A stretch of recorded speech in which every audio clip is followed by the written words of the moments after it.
I stood in the sterile executive suite of Crane and Whitman, clutching a termination letter that felt like a slap across my face. 12 years of blood, sweat, and late nights, and they had the gall to call it corporate restructuring. My heart pounded, not with fear, but with a fire I hadn't felt in years. They thought they'd broken me.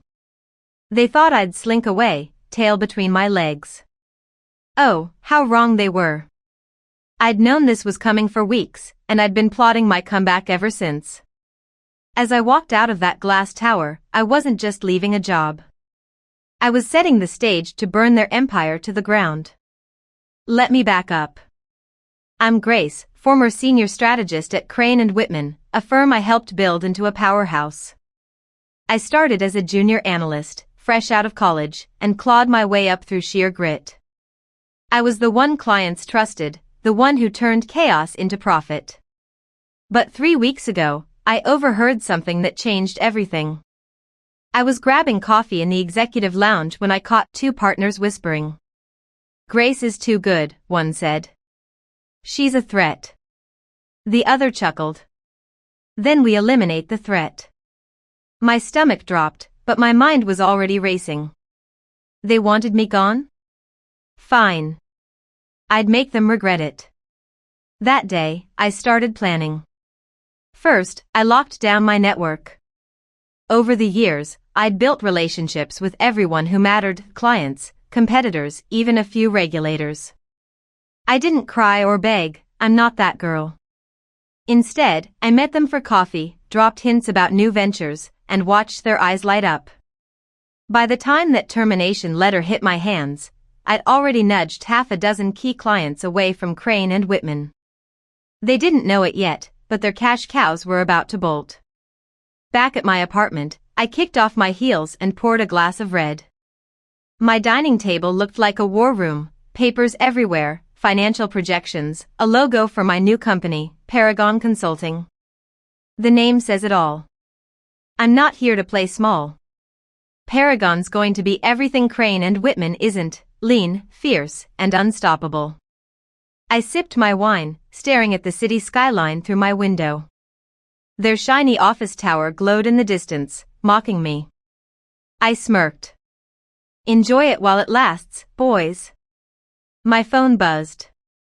A text from Mia, my assistant and one of the few people I trust. They're wiping your name from the system already. Jerks. I grinned and typed back, good. Keep watching. Mia's my inside woman, feeding me intel while I build my empire. Then I got a voicemail from Daniel, one of the firm's biggest clients. His voice was pissed. Grace, what's this about you being out? Call me. I didn't call back right away. Let him sweat. By tomorrow, he'll be begging to jump ship with me. I've been busy these past few weeks. Step 2 was recruiting my dream team. I reached out to Sarah, a former colleague who got screwed over by Crane and Whitman years ago. She's a data genius, the kind of person who can make numbers sing. Over cocktails, I pitched Paragon, no egos, no politics, just results. She was in before I finished my drink. We're already scouting more talent, not the loudmouths chasing bonuses, but the quiet ones, the overlooked ones. The ones who'll fight for this as hard as I will. Step 3's where it gets spicy. I've been collecting dirt on Crane and Whitman for years. Shady billing, half-assed client work, even whispers of insider trading. I'm not planning to leak it, yet. That's my ace in the hole, locked in an encrypted drive in a safe deposit box. If they come for me, I'll be ready. I don't play dirty, but I don't play nice either. My phone pinged again, an email from a headhunter offering some C-suite gig at another firm. I deleted it. I'm done climbing someone else's ladder. Paragon's my baby, and it's going to be a beast. The website's almost done, sleek as hell with a tagline that's basically my life motto, uncompromising excellence. I'm not just building a company, I'm building a legacy.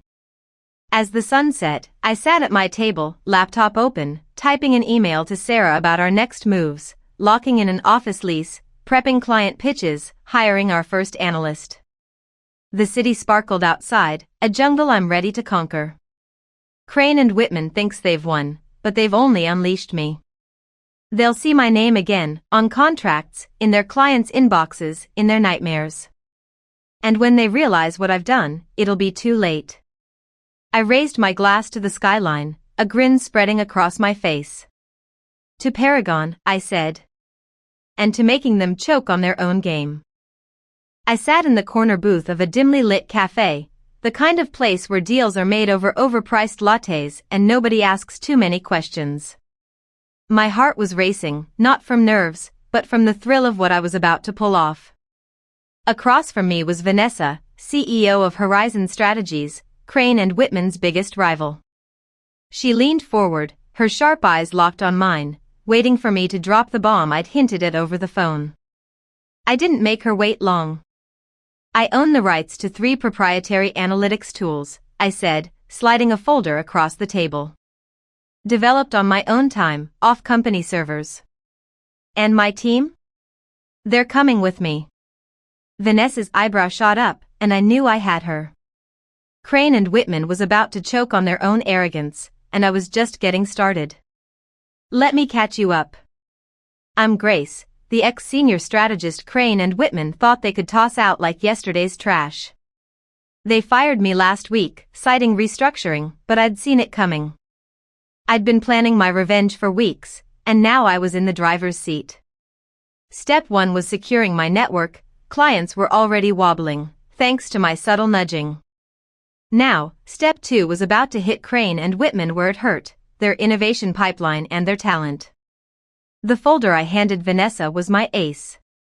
Inside were legal documents proving I owned the intellectual property for 3 tools I'd built on my own dime. One was a predictive modeling algorithm that had saved Crane and Whitman's biggest client $12 million last year. Another was a data visualization platform clients raved about. The third? A machine learning framework that was still in beta but already outperforming anything on the market. I'd been careful, every line of code was written on my personal laptop, every test run on my own cloud server. Crane and Whitman couldn't touch them. And without those tools, their analytics division was about to look like a kid with a crayon trying to compete in a digital art contest. Vanessa flipped through the documents, her lips twitching into a smile. You're telling me they don't even know you own these? She asked. I smirked. They assumed everything I touched belonged to them. Big mistake. She laughed, a sharp, appreciative sound. Horizon had been nipping at Crane and Whitman's heels for years, and I was handing her the chance to leapfrog them. But I wasn't here to beg for a job.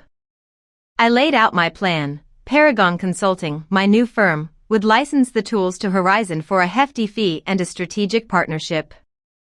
In return, I'd get access to their client roster and infrastructure while I built Paragon from the ground up. It was a win-win, except for Crane and Whitman, who'd be left eating dust.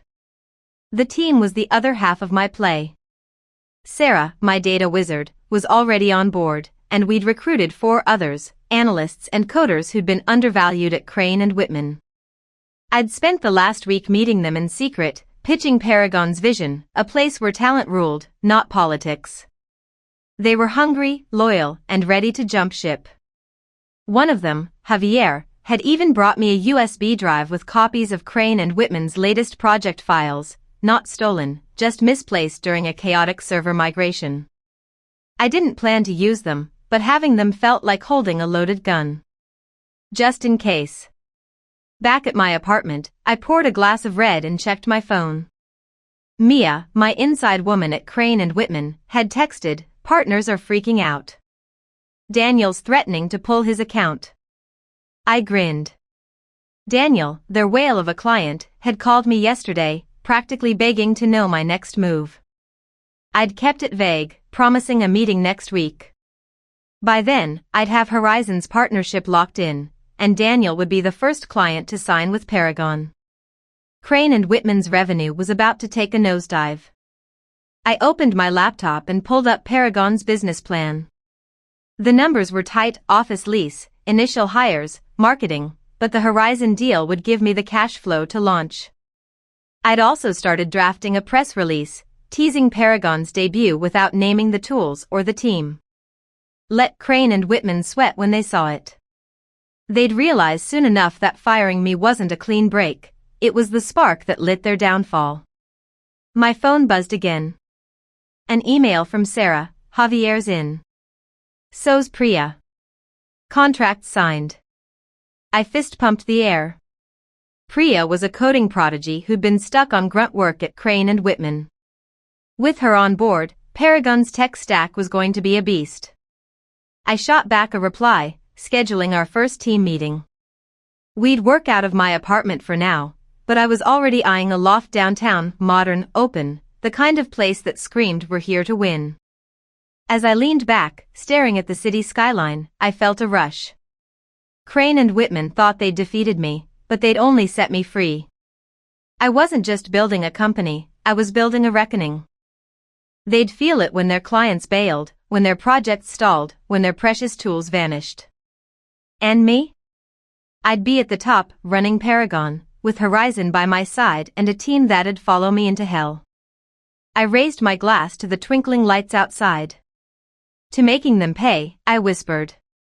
This wasn't the end of my story. It was the beginning of their nightmare. I walked out of Crane and Whitman's glass tower for the last time, my heels clicking against the marble like a countdown to their doom. The partners' smug smiles and half-assed best-of-luck emails burned in my mind, but I kept my face neutral, my satchel slung over my shoulder like a weapon. They thought they'd won, thought they'd clipped my wings with their restructuring nonsense. But I'd been planning this for weeks, and now the bomb I'd planted was about to go off. As I stepped into the elevator, my phone buzzed with a text from Mia, my loyal insider. Press release just dropped. They're losing it. I smirked. Paragon Consulting was live, and Crane and Whitman was about to choke on the news that I owned their precious analytics system. Let the chaos begin. The press release hit the industry like a lightning bolt. I'd timed it perfectly. Right after I walked out, Paragon announced my role as CEO and teased the Apex Systems exclusive launch with us. No direct mention of Crane and Whitman, just enough to let the rumor mill do its job. By the time I got to my apartment, my inbox was flooded. Clients were curious, competitors were sniffing around, and trade blogs were already speculating. One headline read, Grace Harper's new venture shakes up analytics. I poured a glass of red and toasted to their panic. Crane and Whitman's office was a circus, according to Mia. Partners are screaming in the boardroom. Daniel's team just canceled a meeting. Daniel, their Golden Goose client, had texted me an hour ago, Grace, is Apex really yours? We need to talk now. I replied with a single line, lunch tomorrow. My terms. He'd be the first to jump ship, and others would follow. Without Apex, Crane and Whitman's analytics division was a house of cards in a windstorm. My team was already in motion. Sarah, my data genius, had set up shop in my living room, her laptop humming as she tweaked Apex for Paragon's debut. Javier and Priya, our coding prodigies, were there too, hammering out a new dashboard that'd make clients drool. We were a lean crew, 5 of us, plus 2 more signing contracts tomorrow, but we were unstoppable. These weren't just hires, they were believers, people Crane and Whitman had ignored or screwed over. Now they were my family, and we were building something epic. I'd also locked in the Horizon Strategies deal. Vanessa, their CEO, was thrilled to license Apex and partner with Paragon. Her team was already pitching it to their clients, which meant Crane and Whitman's market share was about to take a hit. I could picture the partners scrambling, trying to spin this to their board. It's just one system, they'd say. Idiots. Apex wasn't just code, it was trust, results, the thing that kept their clients loyal. And now it was mine. Mia sent another update, they're auditing servers, looking for Apex. IT's freaking out. I laughed out loud.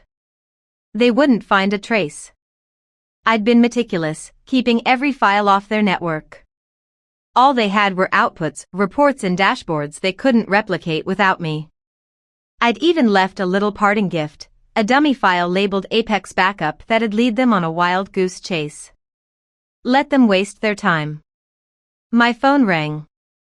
It was Vanessa.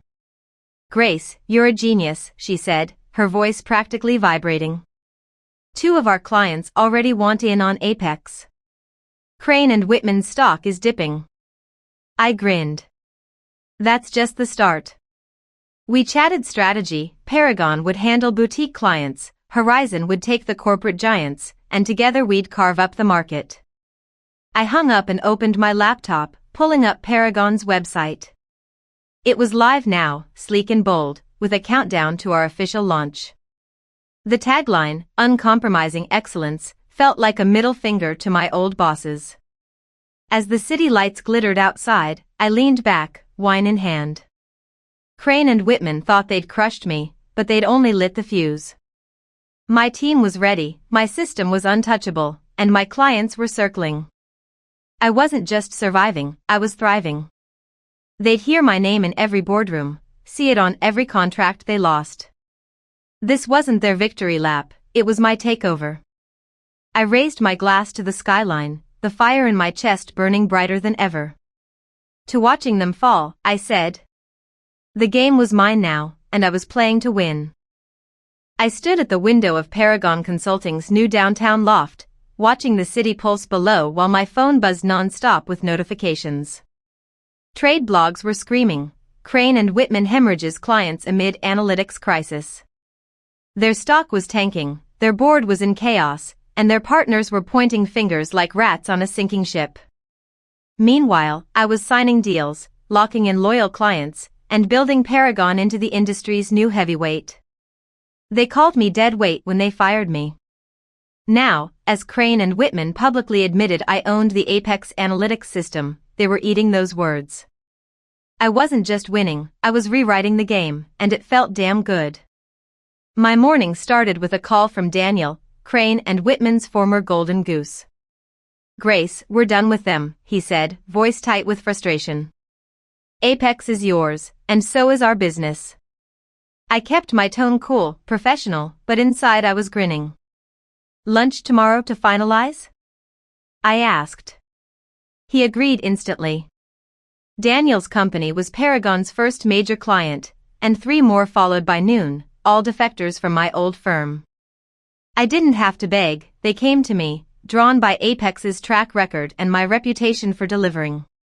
Years of late nights and personal touches had built trust Crane and Whitman couldn't replicate. Back at the loft, my team was a machine. Sarah, my data wizard, was onboarding new clients into Apex, her fingers flying across her keyboard. Javier and Priya were rolling out a new feature, a real-time risk assessment tool that had clients buzzing. We were small, just 7 of us, but every hire was a rockstar Crane and Whitman had overlooked. Mia, still my insider, texted me updates, board meeting imploded. 2 partners resigned. I laughed. Their leadership was fracturing, and without Apex, their analytics division was a ghost town. They'd tried to reverse engineer my system, but all they had were scraps, reports and dashboards I'd deliberately left useless. The rail kicker came at 3 p.m. A public statement from Crane and Whitman hit the wires, and I read it with a glass of red in hand. We acknowledge that the Apex analytics system was developed independently by former employee Grace Harper and wish her success in her new venture. Translation: they were waving the white flag. They had no choice, clients were bailing, and their legal team must have realized they couldn't touch my IP.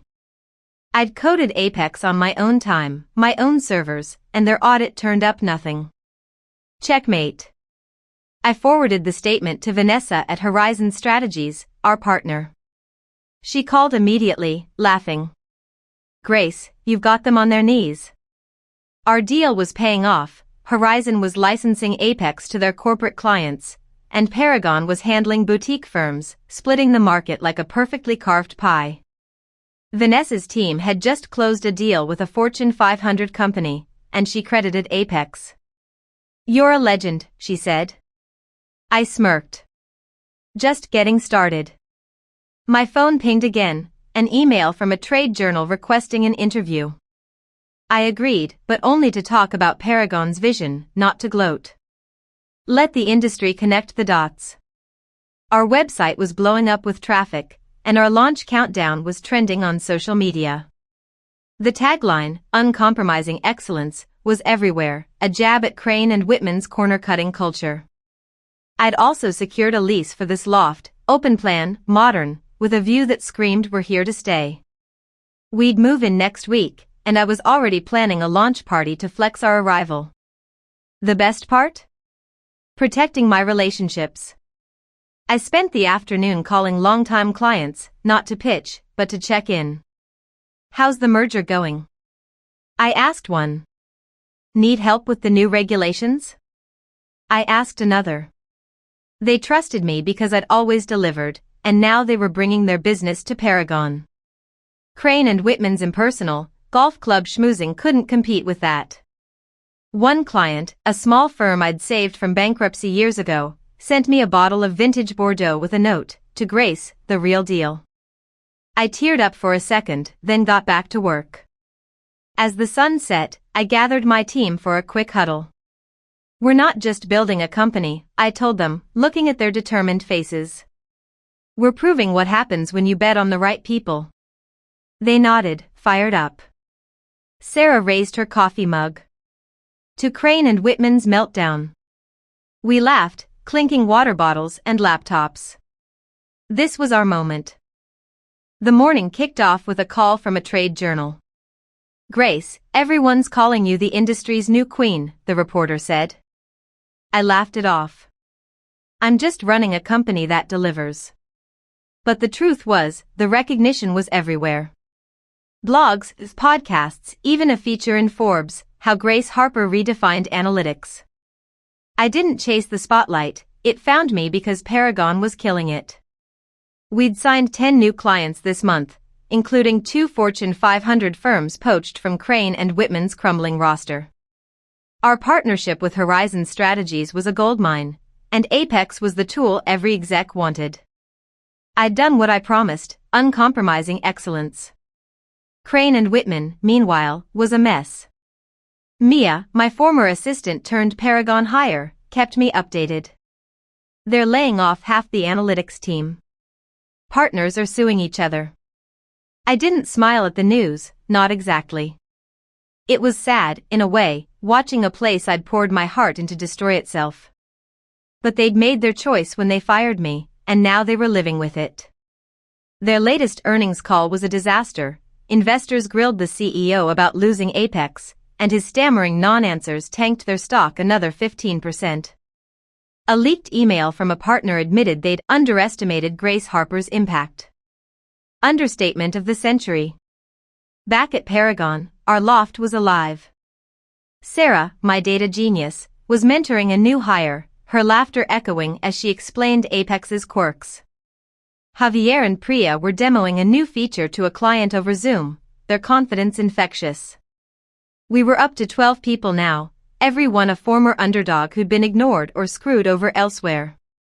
I'd built this place for them, a culture where ideas mattered more than egos, where we celebrated wins with pizza and stayed late not because we had to, but because we believed in it. Last week, I'd caught Priya taping a sign to her desk, "Paragon, where loyalty wins." I teared up, but don't tell her that.